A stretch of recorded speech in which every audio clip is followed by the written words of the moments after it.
Hey everybody, this is Ramon Ray, publisher of zoneofgenius.com. Glad you're here with me today, because if you weren't here with me today, it'd be a lonely show. It'd be just me talking to myself. Well, obviously, Denise is here as well, but it'd be a little different. So welcome to the Rundown with Ramon. Those of you who are watching me, those of you who are hearing me, I don't know if there's any other option. Glad you're here today. Denise Hamilton, welcome to the Rundown with Ramon podcast and show. How are things in your world today as we speak? They are incredible, mostly because I choose to make them that way. Like I know you do every single day. And isn't it right? That's a choice, isn't it? That is so true. That's a whole nother show. Denise Hamilton, before we get into your new book, Indivisible, talk to us a bit who you are. Where are you before the book was published? Like, give us a little bit of a sense of who overall Denise Hamilton is today, who you serve and what you do.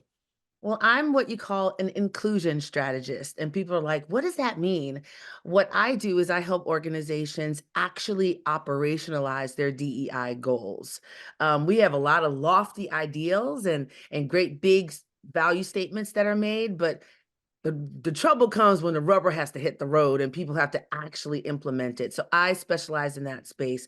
I've been an executive for over 25 years in Fortune 50 companies and in minority-owned companies. And so I've been able to see like the full gamut of experience, and I'm able to bring that business acumen to this space because I think it's really important to understand the bottom line and the lofty goals. Got it. So we have a brand new book coming out, Indivisible.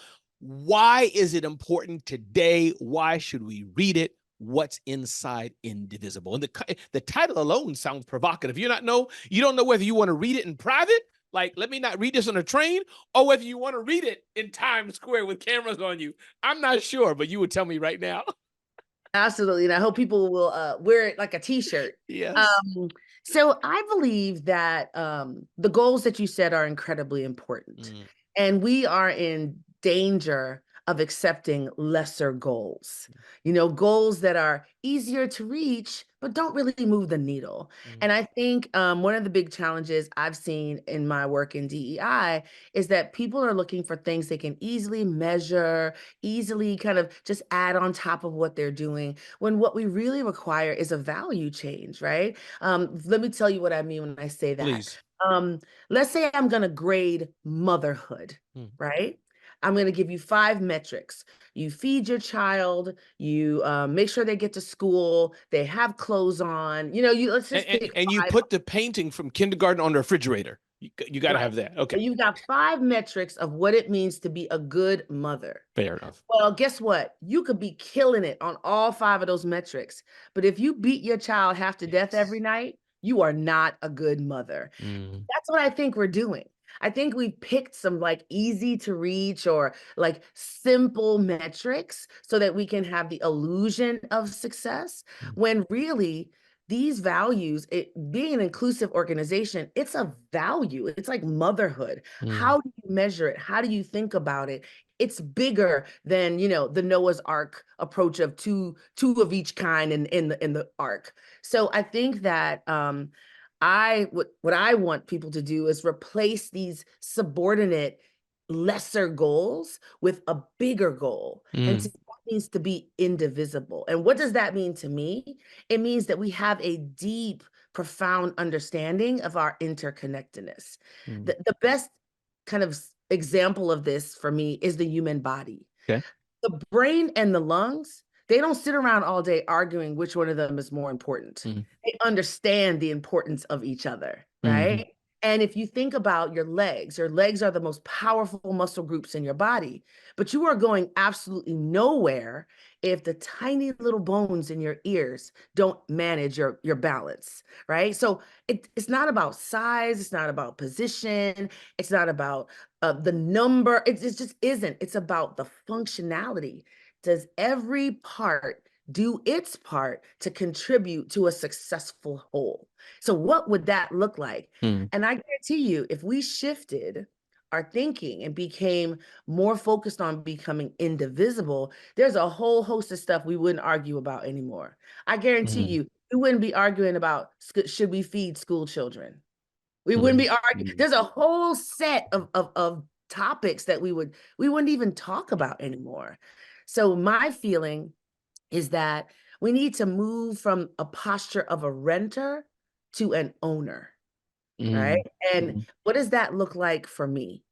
An owner is concerned with and invested in the long-term viability of the asset. They're fixing the crack in the foundation.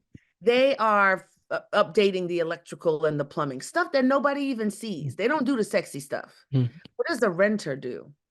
A renter uses peel and stick tile. That's right. That's right. They're just It's here. not yours. It's not yours. That's It's right. temporary. It's extraction. They're trying to extract the temporary value out of the asset.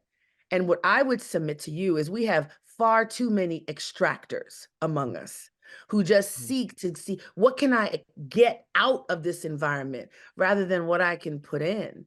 So not only are they not planting trees for the next generation, they're willing to pluck up the trees somebody else planted that we're sitting under right now. And so my feeling is we need to call those extractors out and stop celebrating them. Celebrate the fact that we all have a responsibility to do our part and to be clear about what our giftedness is that we add to this big story called America. It's our generation's turn to write the next chapter. Is it going to be a rehash of chapter 9? Or are we going to write something new and innovative and incredible? And are we a nation of possibilities? Or are we wrapped up and steeped in hopelessness and helplessness? So that's what the book's about. I love it. And this is Denise Hamilton, her new book, Indivisible. 2 questions come to mind for me, Denise, and please help me remember the second question because I'll just forget it like so fast. I'll even forget I'm talking to you. I'll go off and get coffee and realize, oh my Lord, I have a live interview I'm doing here today. So one, I hear you saying that, and I won't mention brand names, I want to, but big company X. Yes. They hired 60% Black people, Denise. Isn't that? We're done. I'm hearing you say that, no, I mean, they're doing their best. The board said, Denise has been screaming at us or talking nicely to us. And we are good people. By the way, we are good people. We recognize we have an issue. Everybody, we need 7% Chinese people in the cafeteria. And we need 3% Jamaicans. Why is that not good enough? And I'm hearing that you're saying that's not, because that's the thing I can measure. But isn't that what all the big companies are trying to do? Let's get 17% of women in our board. So help me understand if I'm asking it right. Yeah. Lens, break it down what you're saying not or to do. Help me understand that. Yeah, I think those things are tactics. Okay. Right? They're tactics, but what is all of that for? Right? If you let me into the room, but you don't allow me a voice, then it doesn't matter if I'm in the room. If you hire a bunch of people, but they're all segregated to the bottom of the organization, then it doesn't matter. If I have to change who I am and give up the values that I care about to be a part of this environment, then was this a win, right? The bigger discussion that's like, what are we doing this for? We're doing it so that we can have more innovative, creative organizations that tap into the individuality of each person. Well, are you really allowing that? That's the bigger goal. And I get the temptation. I get it. I get that you have to measure things, right? But I also think you need a seed change of how you think about this. The best example of this I can think of is the oil and gas industry. It used to be normal to go to work and lose a finger, fall off a ladder and crack your skull open. It used to be so normal to have industries. They just paid you more because you were going to have an injury. Now, what do? They track the number of days since an accident.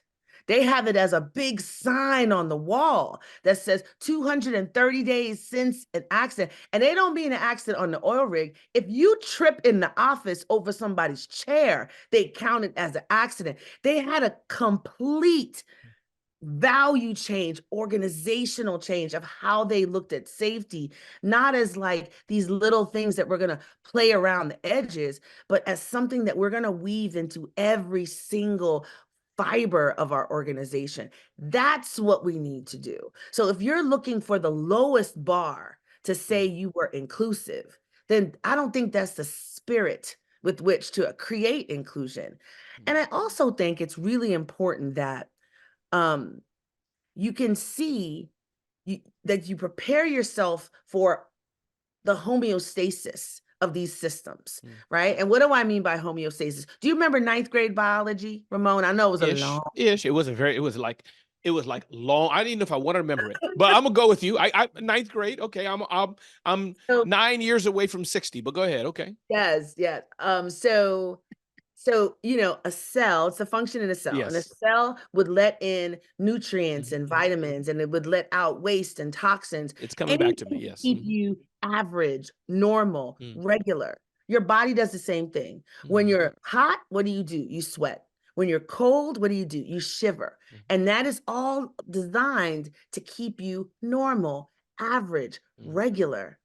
Well, I don't know about you, but I don't want to be normal, average, regular. I want to be extraordinary. I want to be Absolutely. incredible. But guess what? When you try to do things that are new and innovative and challenging, that homeostatic force still pushes in to say, who do you think you are? Go back to normal. This is, we want the good old days, right? So we have to be ready. We have to be positioned. And when you don't have the core value, it's very hard to withstand those homeostatic forces that are trying to push you back to normal, right? So I think it's really important to have this as a core belief, not as a PR stunt. And let's just face it, there's a lot of folks that do this work because of PR. They just don't want people to be mad at them. And that's not the reason to do this work. The reason to do this work is because you believe in the extraordinary nature of people. I have a recurring nightmare. It's a recurring nightmare. I believe that the cure for cancer has already been born, but they were just born in the wrong neighborhood. We cannot afford to waste genius. We just can't afford it. And we sit around, I mentioned earlier this idea of like hopelessness and helplessness. I'm an heir. I refuse to live beneath my privilege. I am capable of impacting the world in incredibly powerful ways. Literally, how dare I walk through the world through the lens of hopelessness and helplessness? That's just unacceptable.